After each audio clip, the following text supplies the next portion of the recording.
What's up everyone? Welcome back to our channel. Today is for all of you creative handmade people interested in vinyl and heat presses.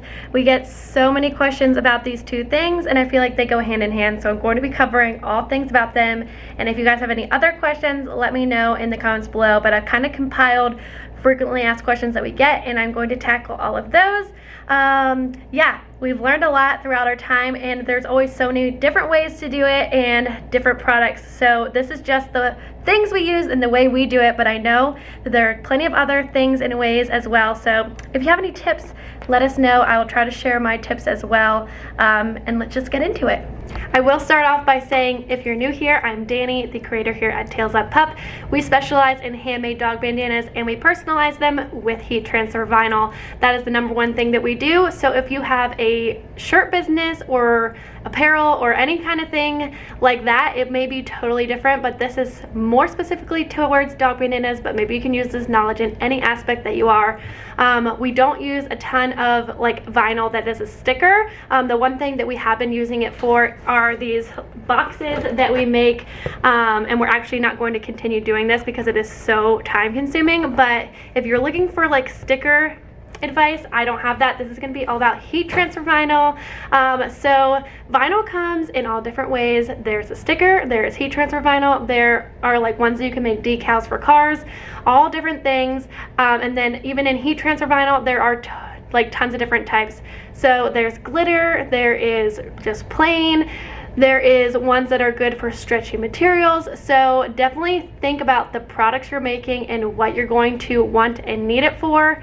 And if you're just starting out, you can buy in small quantities. I think the smallest is probably like 12 by 12 sheets to fit on a Cricut mat just like this.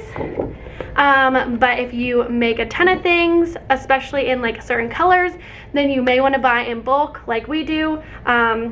So we buy typically rolls of 5 yards, so it's 12 by 5 yards. And honestly, we go through white 5 yards in like one day, sometimes 1 or 2 days.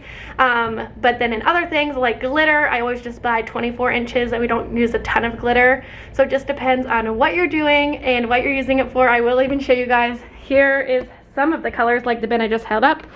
We have a ton of white and like navies here. And then this whole thing, this is from IKEA. It holds the rolls of 5 yards well. This is also filled. So we have a ton of vinyl here. I can also show you some of our stash. These are like the sticker vinyls. This is what is on the box over there. Some random colors here. This is our scraps, and then here is what like a glitter would look like. It's so beautiful, but it's much harder to weed. So just keep that in mind, and it's more expensive than plain as well. There are a ton of different brands and different places you can get vinyl from. And I would just suggest testing out don't buy bulk in the beginning. Test out different brands and types and see what you like, what works for you and your techniques, and what cost might work for you. And then you can go from there. I know Cricut brand has tons of colors and types to choose from, and there's a lot of useful information for getting started on their website as well. The other comparable option is Silhouette, but we use Cricut here. We have 2 Cricut machines. This camera is definitely crooked right now. But I was going to say, oh no, there we go, that's probably better. That I feel like the common question that we get is about, whoa, the vinyl that we use, because I know me in the beginning, maybe we can sit on the ground. Maybe I'll just hold it. How about that?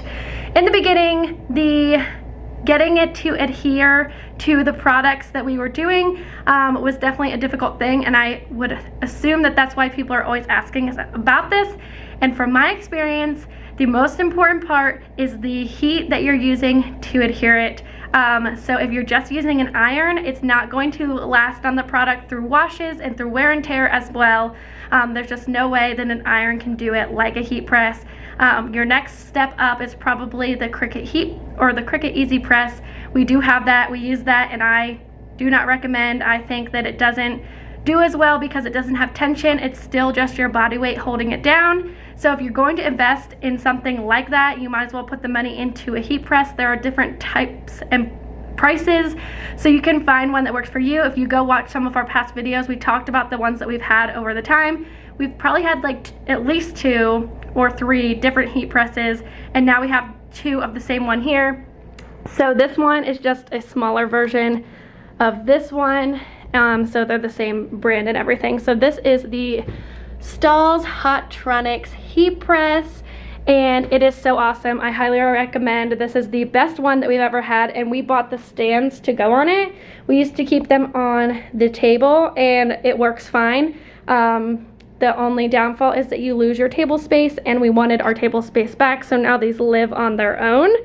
The big benefit about this one is that when you press it down, it opens by itself instead of you having to pry it back open. So that definitely saves us time here when we're doing hundreds of things at one time. And the other thing that might be important if you need to is that these are so powerful that they can't be plugged into the same outlet at the same time, or they trip the electric. So we had to have a whole other setup over here to allow both to work at the same time, which I didn't expect and didn't know until we ran into the problem ourselves.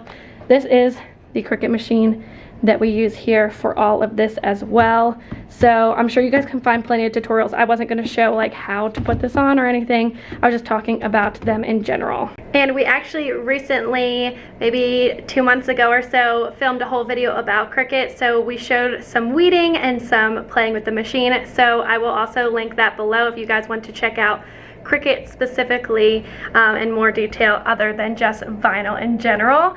I'm trying to think of any other questions that people often ask about this. Most people are also asking like where these things are from, so I will leave linked in the description any of the products that I can think might be useful in vinyl and heat press and our exact name of our machines.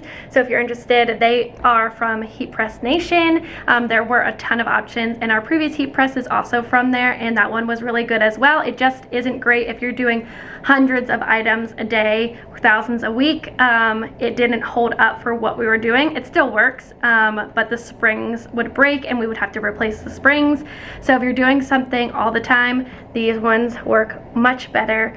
Yeah, and I guess I don't know. I was gonna say like the difference between heat press or heat transfer vinyl and embroidery is that the heat transfer vinyl is much faster to do, and for dog bandanas it just makes more sense for us. We do have the embroidery machine that we're doing like human things or like a dog bag or a towel or something. That embroidery makes sense for, but for our bandanas it doesn't really make sense, so that's why we choose to do those things that way as well.